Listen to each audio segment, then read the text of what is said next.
Susan, your host for End of Life Rounds.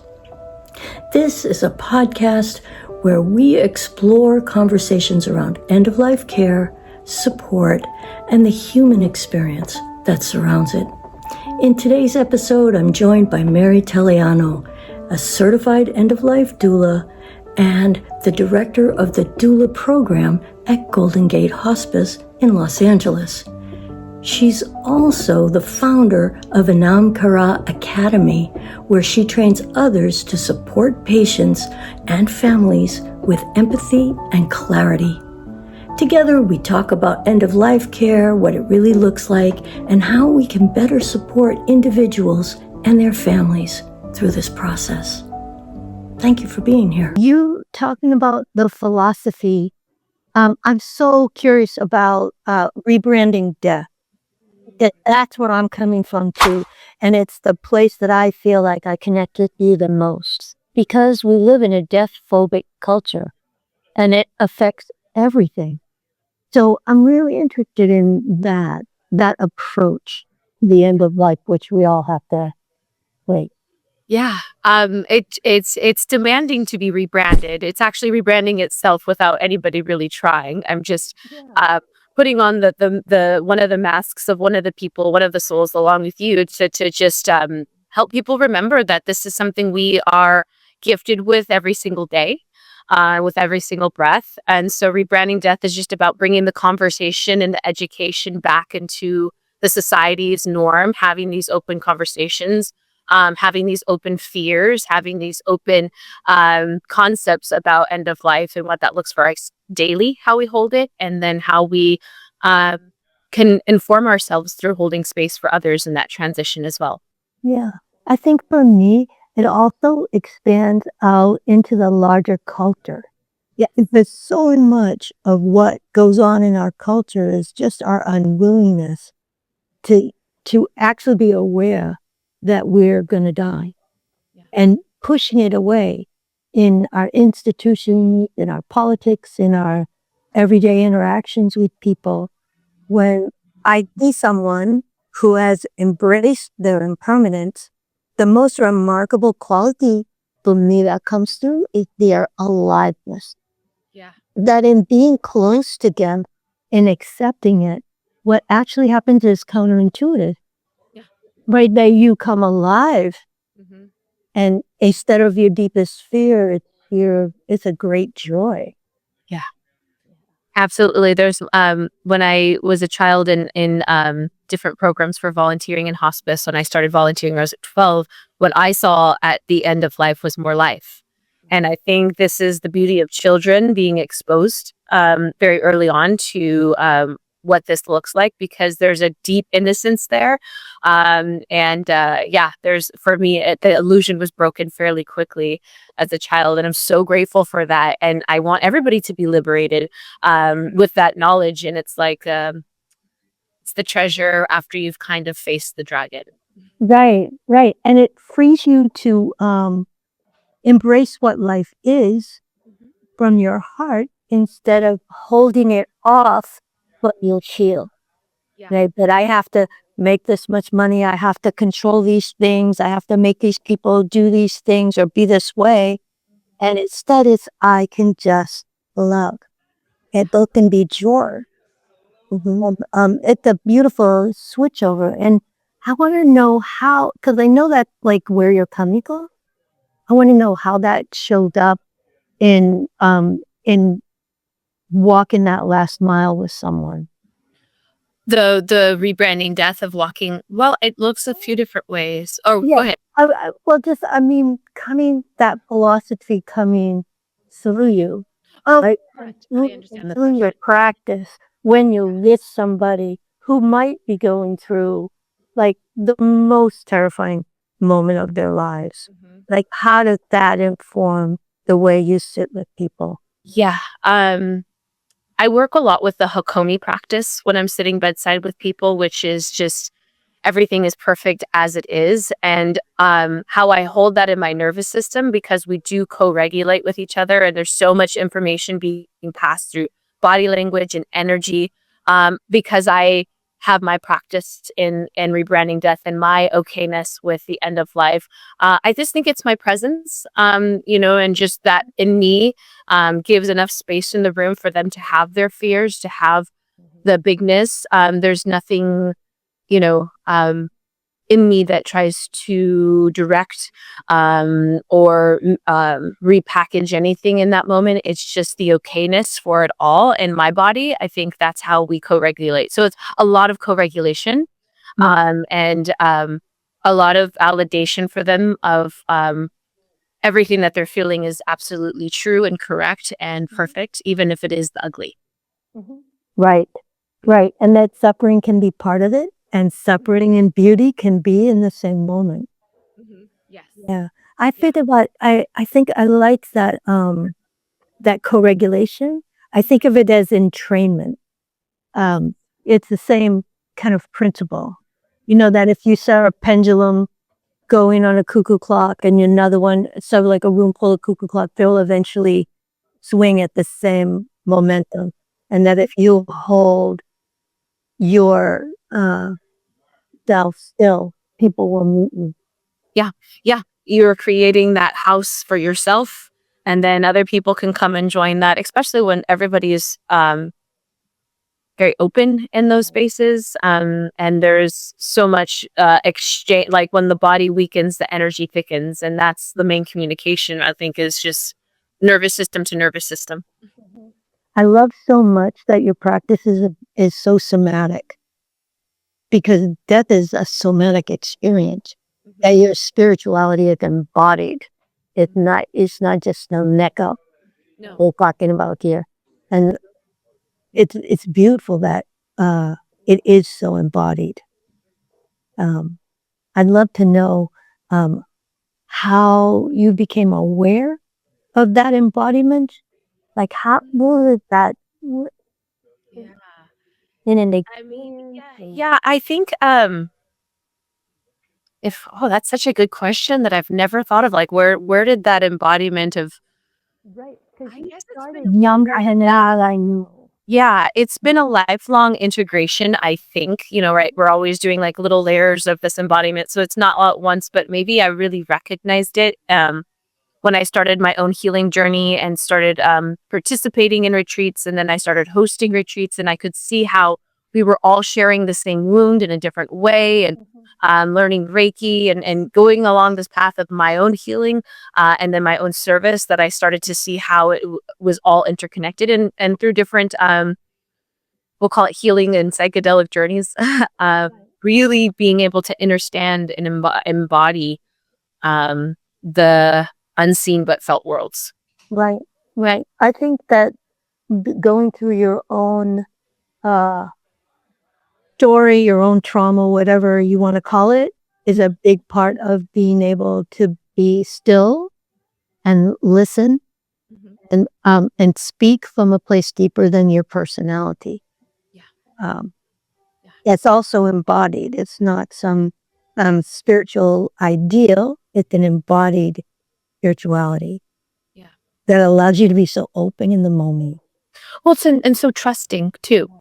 So trusting of the process of the light and the dark, and a lot of trust in my process because of the embodiment. And so I trust in a bigger process and a bigger love that's big enough to hold us all. Absolutely. So you work through Golden Gate? I do. I work through Golden Gate. I have my own practice as well. I'm kind of a crazy hybrid. I do a lot of things in one day. Yeah. Yeah. And you run the school where you train other doulas. Yep. Yep. I run an end of life school that's a 3-month program.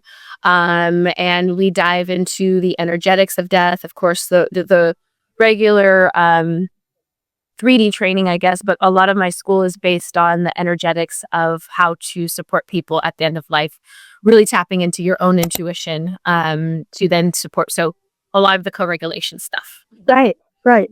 Which is, I think, really wonderful if that can be modeled for people and languaged.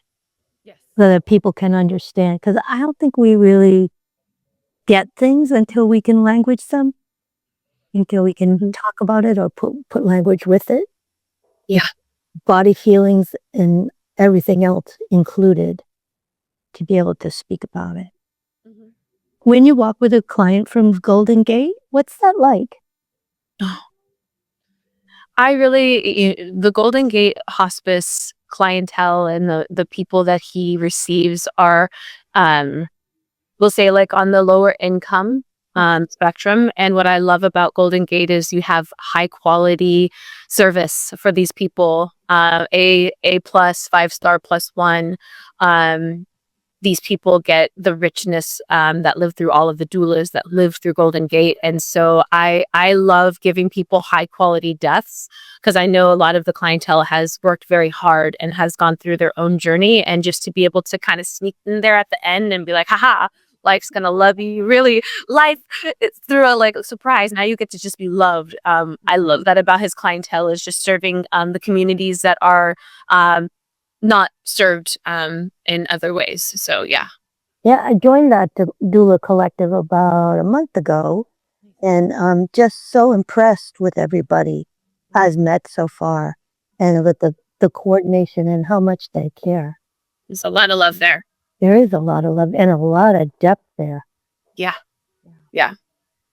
And it stems from the top. It stems from Arash. It stems from Arash looking at the logical side of like trying to run a business and trying to make sure that bills are paid and trying to make sure that there's enough for everybody to go around. And then despite all of the ups and downs of what that could look like, he still stays steady and open and available to his clients. Yeah, it's really beautiful. Mhm.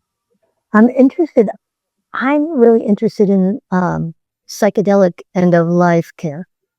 I've done a few retreats and journeys myself, and I'm very interested in how that works in end-of-life care. Yeah, I mean, so I'll just say it from my perspective. So I have clients that have no idea I serve psychedelics, and then there's clients that seek my services specifically for psychedelics. Right. So I want to say that I never advertise to the dying. I never suggest to the dying. Right. So it would have to be a very authentic connection. Yeah, like I really trust the medicine, and so it's just kind of my code of ethics to keep it very separate. And then it looks like, making sure that we're working with their doctors if we can, making sure that the medications and making sure that the medicine that they want to do is a good fit for them. And if those things work out, it's a very beautiful experience for the client. And if those things don't line up medication wise or stamina wise, just, it's hard.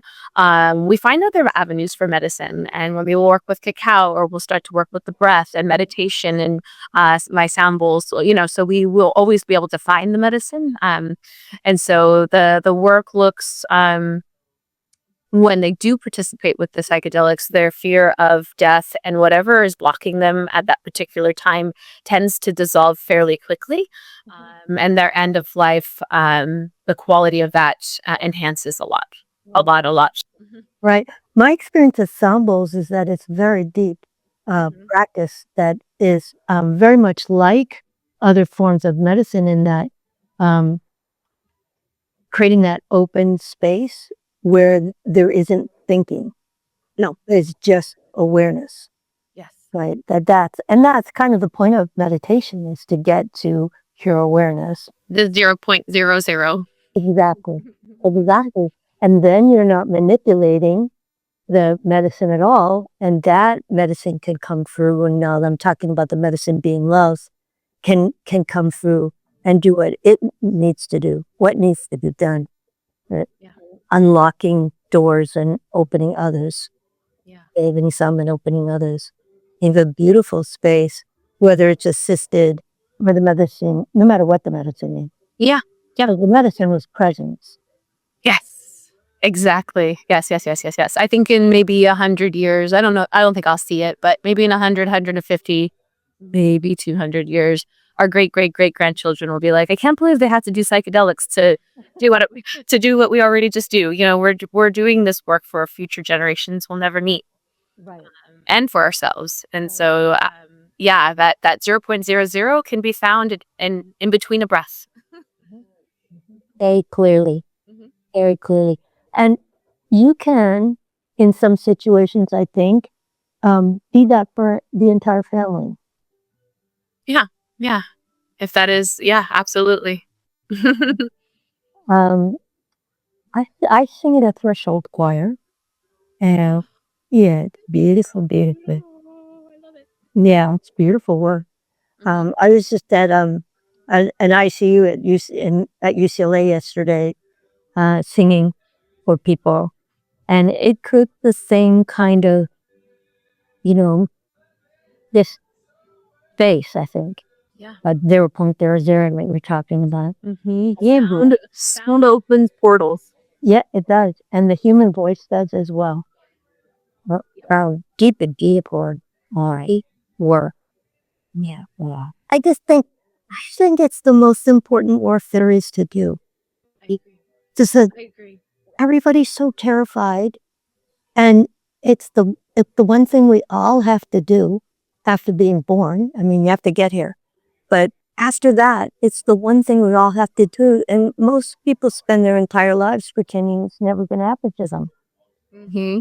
And Yeah, we have a whole money system and a whole marketing system that's built on you forgetting. right, yeah, or it's built on your terror of it. Oh yeah, even better. Even better. Yeah. Because then I can get you invested in all this other bullshit that doesn't happen. Sell you things. You know, they can manipulate you. I think once you accept that you are going to die, there's a beauty that can unfold that is just so lovely. This moment, the next moment, and the next moment. It's so clear what matters and what doesn't matter. So much is just thrown over the shoulder in one gesture.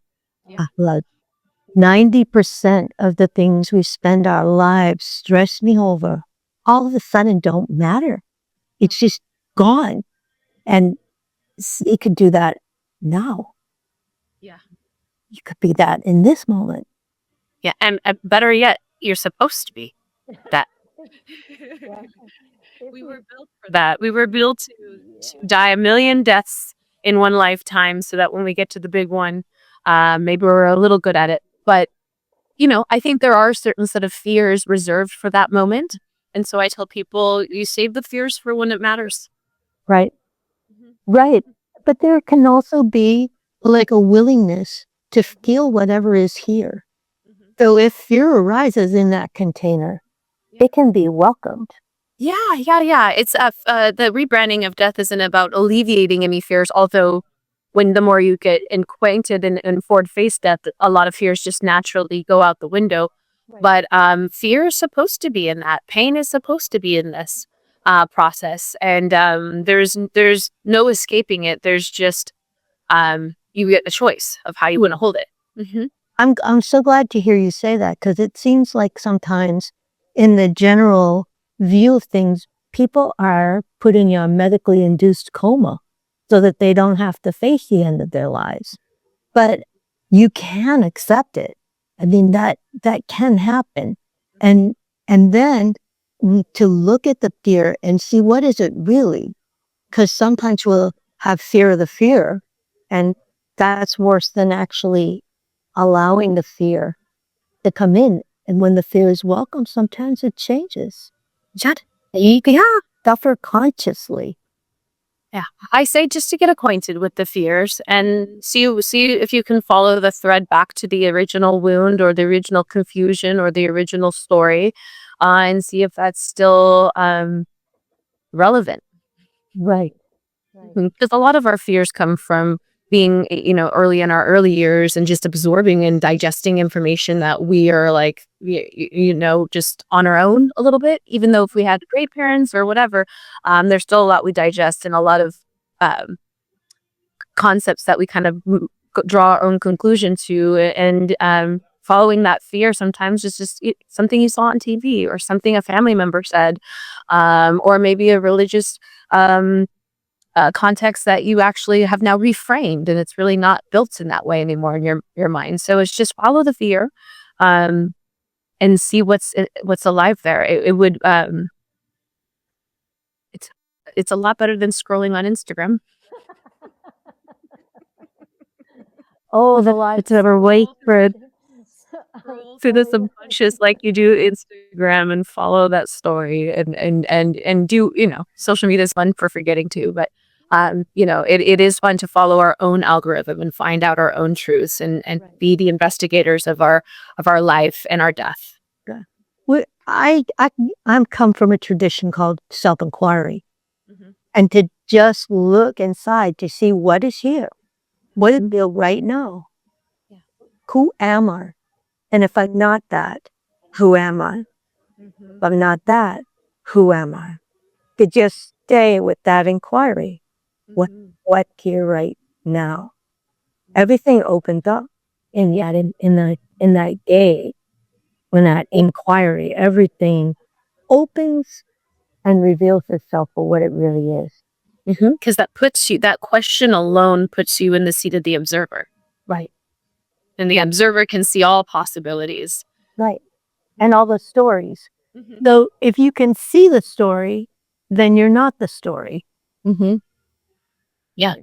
Yep. Yeah. You're not the story, and you are also you're all of it. You are in the story, the maker of the story, the clothes in the story. You're the song of the story. You're the emotion in the story. All of those things. That's how we talk about dreams, right? That's how the Jungians talk about dreams. It's like you're every part of the dream, suiting the landscape. So when I was a teacher, high school teacher, my kids would come in and go, "Miss, I had a dream about you last night." No, you didn't. It's like what you everything in a dream is you. Right. Is you, including the place where it took place, the landscape, that's you too. Yeah. All of it. Yep. Oh, you are all of that. Yeah.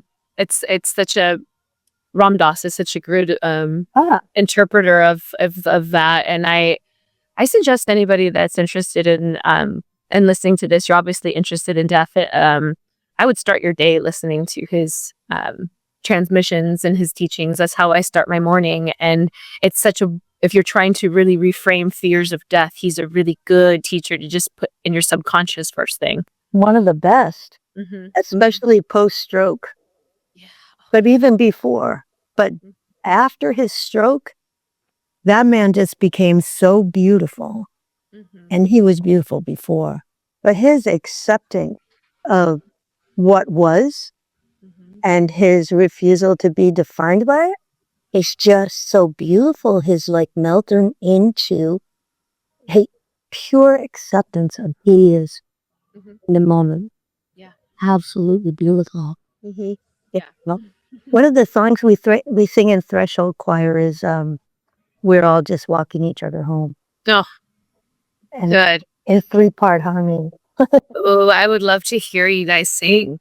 Gorgeous. Well, I would love to offer to you that if you have a client as a doula who would like that for us to come out and sing, I can arrange for that to happen. Perfect. Oh my God. Yep. Perfect. And one of the things the Threshold Choir, because we go to a lot of institutions, but the thing that lights us up is when there's a hospice patient who's at home. Yeah. We come into the home and sing for them and for the family. Yeah. Because it's for everyone. Yeah. And plus you're leaving such a beautiful mark in the home. Right. We're changing the vibration. Yes, you're changing the vibration, and it's going to continue to reverb in that space, and and they get to just sit in that. And I do think the lights in the hospital and the sounds and the noises and the continued checking in could be comforting for a lot of families, but for a lot of families, it's better to be home. Yeah, I think for a lot of people, it's better to be home. Yeah, I agree. Yeah, and I think a lot of what Golden Gate does is people in their homes. Mm-hmm. Yep. Yeah. Is it all of what they do, or? I've gone to different end-of-life care facilities where they're on Golden Gate. Yeah. Yeah, because I've sung in hospice too, like everywhere from basic hospice and that level of care to an ICU with like machines everywhere and beeping and, coding happening and all kinds of things going on. And we just keep singing. We just keep singing. Yeah. Wow. Yeah. That's beautiful. Often makes people cry. I could not imagine a dry eye. That's so beautiful. It's just like when you get to the end of your life, that stuff about permission, that should be gone. So don't need it anymore. No, and we should have that now. Yeah, all the time. Without the overlay. Yeah. All right. I will connect with you through Carla, and we'll start another conversation outside. Beautiful. Such a pleasure to meet you. I knew you'd be a kindred. You are soul family for sure. Yeah. So I'm happy to see you again, I should say. Beautiful. Wish love. Yep. Goodbye.